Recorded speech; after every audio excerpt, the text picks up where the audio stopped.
కాకినాడ జిల్లా కాకినాడ నగర గణేష్ ఉత్సవ సమితి ఆధ్వర్యంలో డాల్ఫిన్ కాలనీలో స్వాతంత్ర దినోత్సవ వేడుకలు ఘనంగా నిర్వహించారు.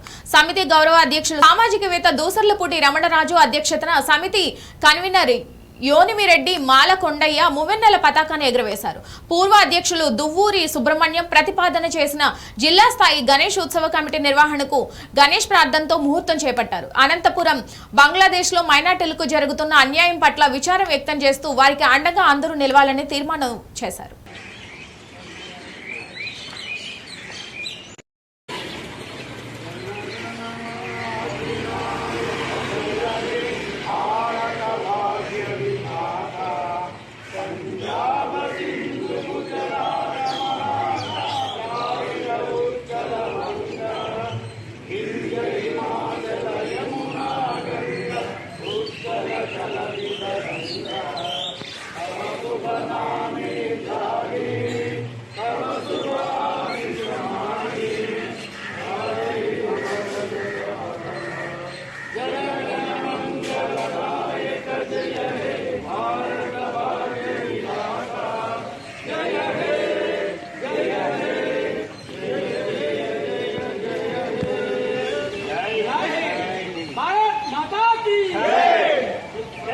స్వాతంత్ర దినోత్సవం సందర్భంగా కాకినాడ డాల్ఫిన్ కాలనీలో నగర గణేశ ఉత్సవ సమితి ఆధ్వర్యాన మువ్వొన్నెల జాతీయ పతాక ఆవిష్కరణ కార్యక్రమం ఎనిమిరెడ్డి మాలకొండయ్య గారు నిర్వహించడం జరిగింది.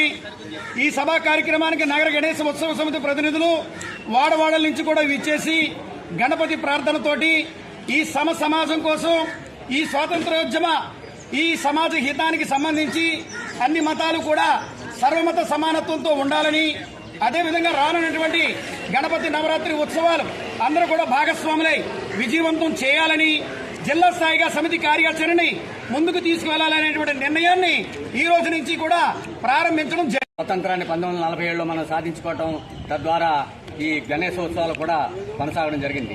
అయితే ఈవేళకు కూడా గణేశోత్సవాలు మనం ఎందుకు చేసుకోవాల్సిన అవసరం ఉంది అంటే, ఈ రోజున కూడా సమాజంలో కులమతాల ప్రాతిపదికన విడిపోవడం జరుగుతోంది.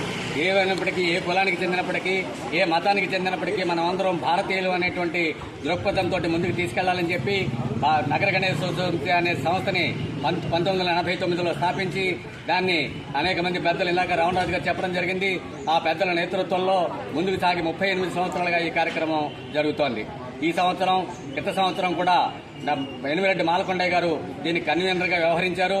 వారి నేతృత్వంలో భవిష్యత్తులో కూడా జిల్లా వ్యాప్తంగా నగర గణేశోత్సవ సమితి కార్యక్రమాలు ముందుకు తీసుకెళ్తారని చెప్పేసి భావిస్తూ ఉండడం కోసం ఈ యొక్క స్వతంత్ర ఉద్యమంలో అందరినీ కలిపినటువంటి మహా గొప్ప వ్యక్తి ఎవరైతే బాలగంగాధర్ తిలక్ వినాయక పందిర్ల ద్వారానే సమాజాన్ని చైతన్యం చేశారు. ఆ చైతన్యం ద్వారానే వందే మాతరం పాటని పెద్ద ఎత్తున ప్రజల్లోకి తీసుకెళ్లారు. ఆ రోజు గాంధీ గారు కానీ లేకపోతే మరో కొంతమంది పెద్దలు కానీ ఉద్యమంలో పాల్గొన్నారంటే ఊవెత్తున వందే మాతరం పాడినటువంటి ప్రజలు, ఊవెత్తున ఏదైతే గణపతి పందిర్ల ద్వారా సమీకరణ చేసినటువంటి బాలగంగాధర్ తిలక్ గారి యొక్క మద్దతు ఏదైతే ఉందో అది ఇవాళ మనం వినాయక ఉత్సవాలు నడుపుతున్నటువంటి పరిస్థితి ఉంది. కాబట్టి నేను ప్రజల్ని కోరుతున్నాను, సెప్టెంబర్ 7వ తేదీ వినాయక చవితి జరుగుతుంది, 16వ తేదీ నిమజ్జనం జరుగుతుంది.